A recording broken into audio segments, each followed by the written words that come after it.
Why extraterrestrials have not made open contact with human beings at large yet. And what is the biggest block for you? What is potentially blocking you from being visited by a higher dimensional extraterrestrial being? Hi, this is Mahadeva, and this is the ThunderWizard.com YouTube channel. So in this video today, we are going to talk about that. As you know, extraterrestrials actually have been in contact with human beings since before there was human beings. And in fact, extraterrestrials are nothing more than somebody who has a soul exactly like yours and mine, but they happen to live in a higher dimensional sphere. It is possible that they are from a different galaxy. They may be from a different kind of a planet. They may have a different kind of a physical body than yours. But that is simply because their soul, which again is identical to yours, simply chose to incarnate in a different dimension. And the body that they took on, is like the clothes that we wear. Unlike humans, humans identify with their physical bodies. And extraterrestrials in higher dimensions don't. It's not that they dislike their bodies, it's just that they identify as souls. So this gets to the heart of the matter. The question, why haven't extraterrestrials made open contact? Why haven't large fleets of ships shown up and said, hey, Earth people, first let's get rid of these narcissistic psychopaths that are destroying the planet, and hey, we're here and we're your friends. Why haven't they done that yet? Well, there's a bunch of reasons, but I'm going to get to the core one. And this is really, if you've been struggling, like if you're somebody that you've been watching my channel and you haven't had the kinds of experiences that you've heard me talk about with my interactions with higher dimensional beings, if you haven't had that yet, but you've tried, there's probably a block that all humans have in the third dimension that you may be experiencing. So let me share with you first the misunderstandings that humans have, including me. Before I had the experience, I had a lot of misunderstandings about what ETs were. Based on movies, like Communion, Whitley Strieber's Communion, Fire in the Sky, things like that. Old reports like the Betty and Barney Hill abduction case. I assumed that ETs were frightening, sociopathic beings that didn't understand humans, that were so far advanced intellectually that they didn't have emotions, and they saw us kind of like lab rats. And so they wanted to figure out what we were all about. So they would come into our world and they would abduct us. They didn't care whether we wanted it or not. They were just these very frightening things. I mean, anything that's different from what we understand reality to be is going to be frightening in and of itself. But just the way that I was led to believe that they were, I thought that they were, again, these sociopathic narcissists, that didn't have any emotions or any empathy, and they would just come and take you up into their ship and carve you up or, whatever. But that is not at all what ETs are. And so without getting into it, I talk about it in my book, Interdimensional Revolution, which you can get on Amazon, Audible, and Kindle. I talk about how aliens who abduct are not extraterrestrials. They are, in fact, a terrestrial phenomenon, meaning that they are localized to Earth and the third dimension. Extraterrestrials that come to Earth, however, if they make it from their distant galaxy, they have to go faster than the speed of light. That can't be done in the third dimension. The only way you can do that is if you are in a higher dimensional sphere where you have access to all timelines, you can go faster than the speed of light, wormholes, things like that. So by definition, any extraterrestrial that's coming to Earth is from a higher dimension. And so what we're talking about is not just interacting with another species from a different planet that might be completely different and may not have, the same brain as you and may not have the same morals as you. I've heard that. I've heard even people who are into CE5 talk about how ETs have different morals, which is nonsense. Extraterrestrials, what I've come to find out, they have souls exactly like yours, which means that they have the same basic fundamental rules of, don't do anything to anybody that's damaging to them. Don't do anything to anybody that they didn't ask for or they don't want. Just basic manners, which is the opposite of what you're told ETs are. You're told ETs don't understand that. They don't have empathy. They don't have emotion. And that's a projection. And what you're describing there is a narcissist, somebody who's a psychopath.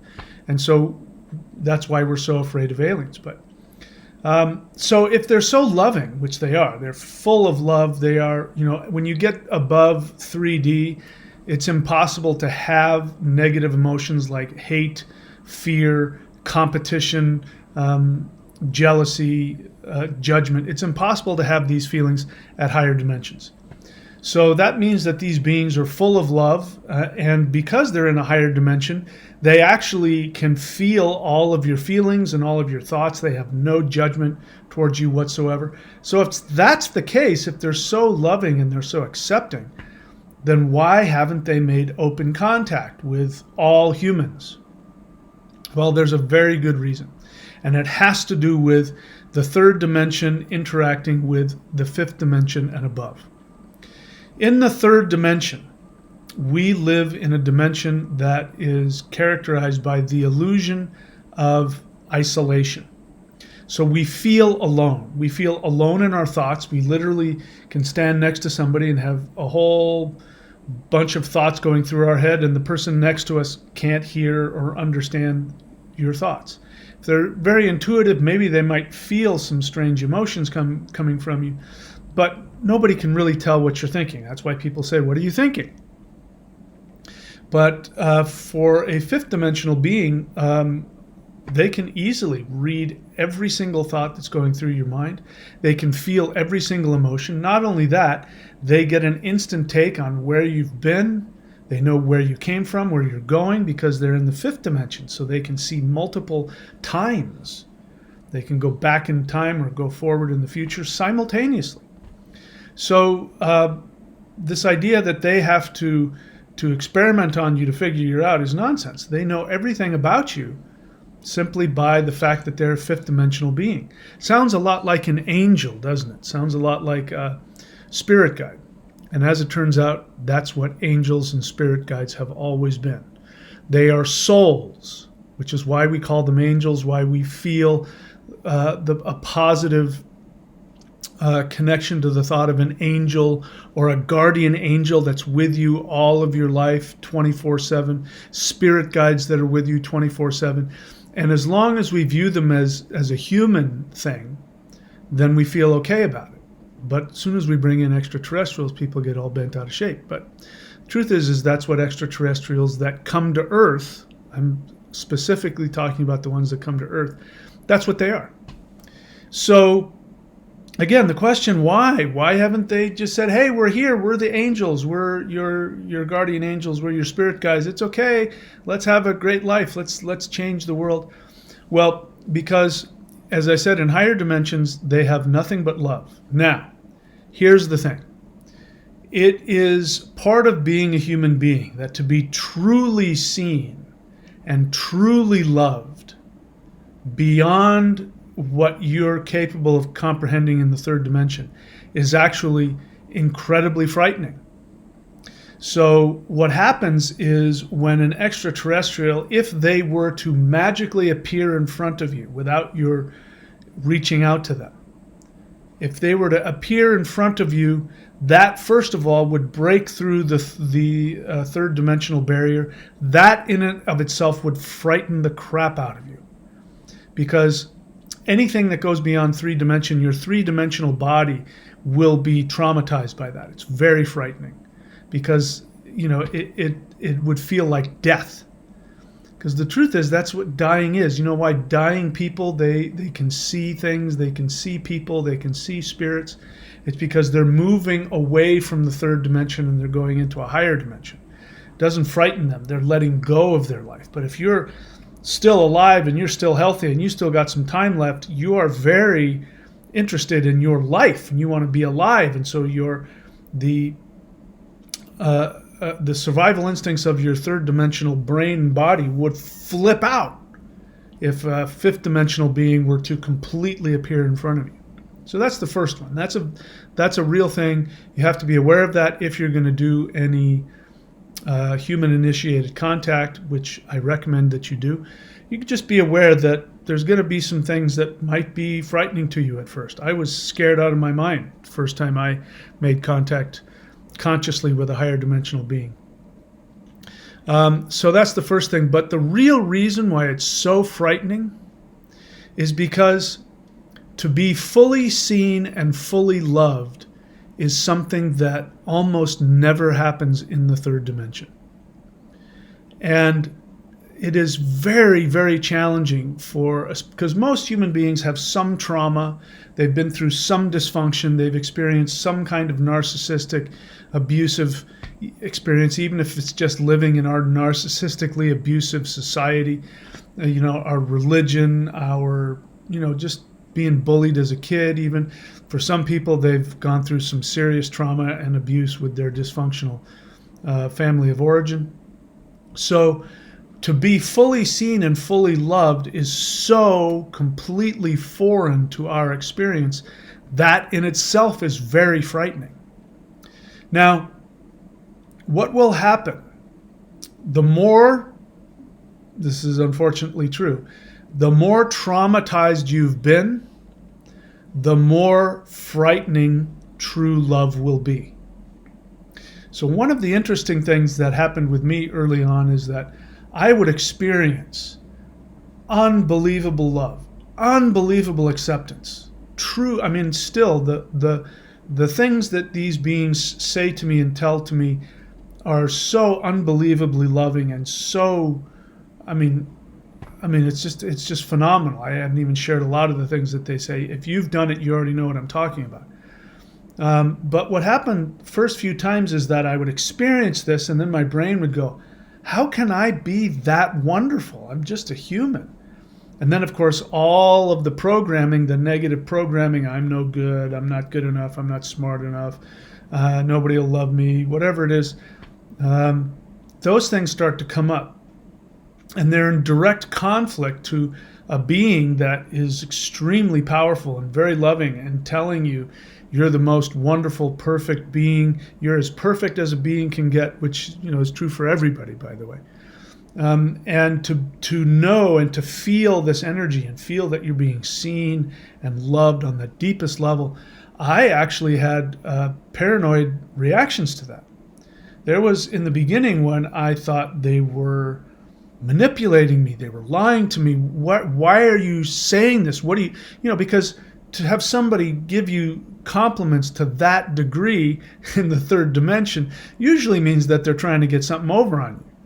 So that started kicking in. But then what I started to realize when I would look back at what they said and the interactions, I realized there's literally nothing that they want from me.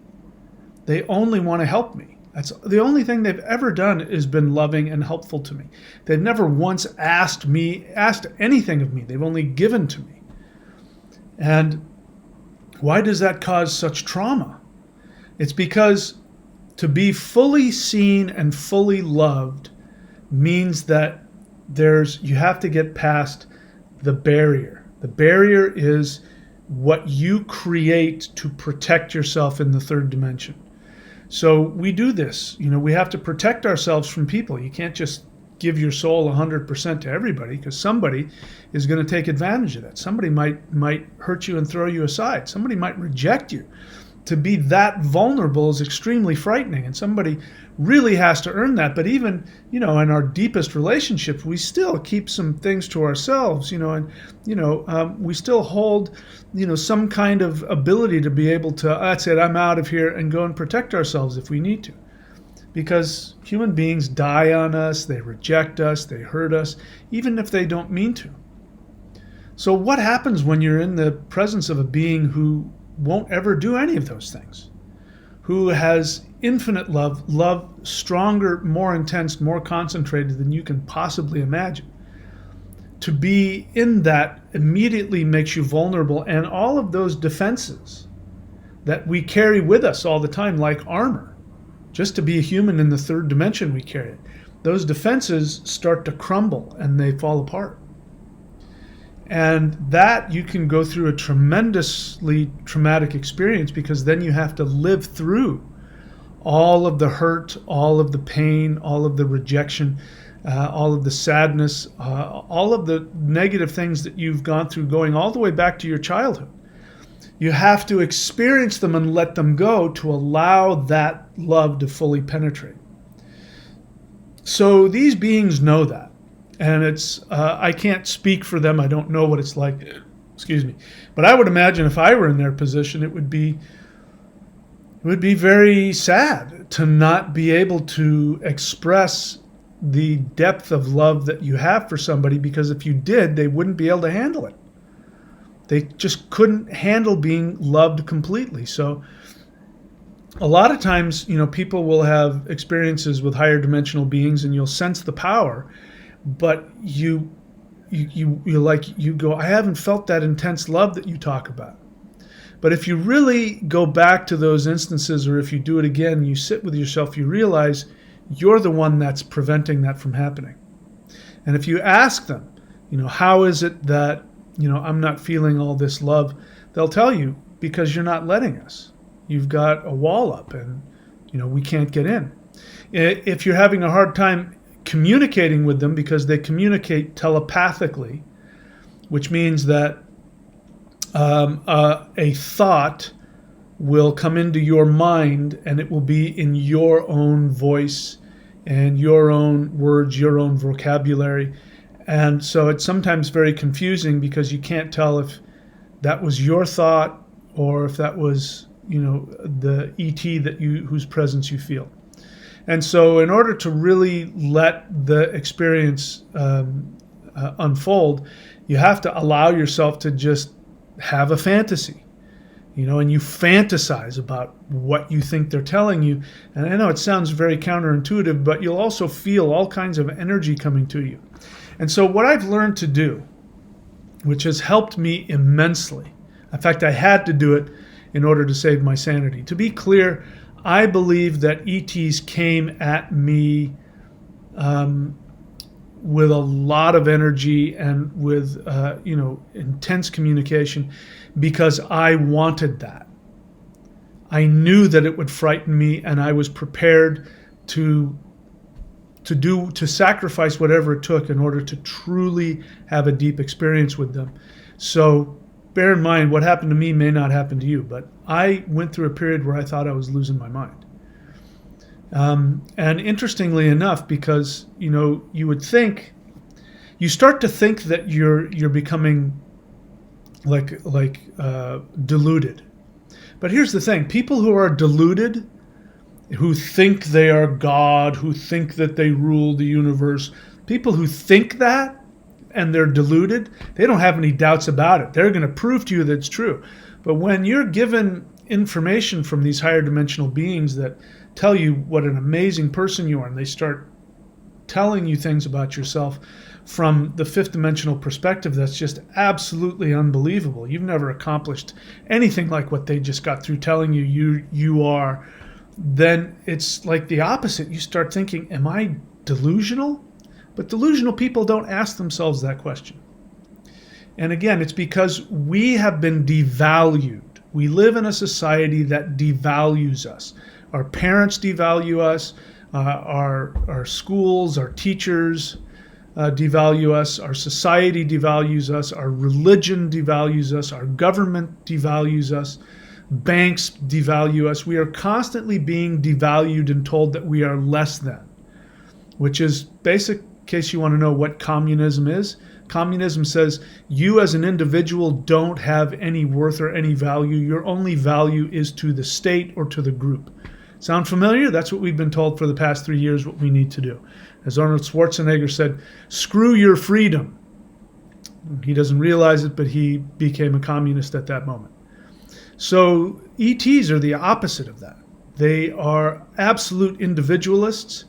And the interesting thing is that when you are truly comfortable with yourself, you enjoy giving and helping to others. You are very unselfish when you are fully connected to yourself, but everything is voluntary. Nothing is forced. Nobody does anything they don't want to do.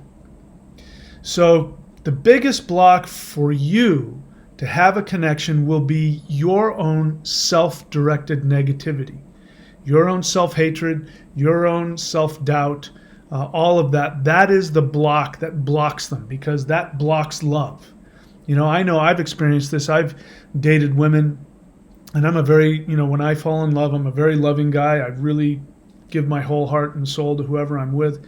And there are some people that just can't tolerate being loved. It's just too frightening. They can't handle it. And I've had people leave me not because I was mean to them, but because I was nice to them. Maybe you've experienced that. So we do this as humans to the ETs. So, the ETs want to connect with us. They want to connect with us openly, but they can't do that until we make a shift, until we shift up.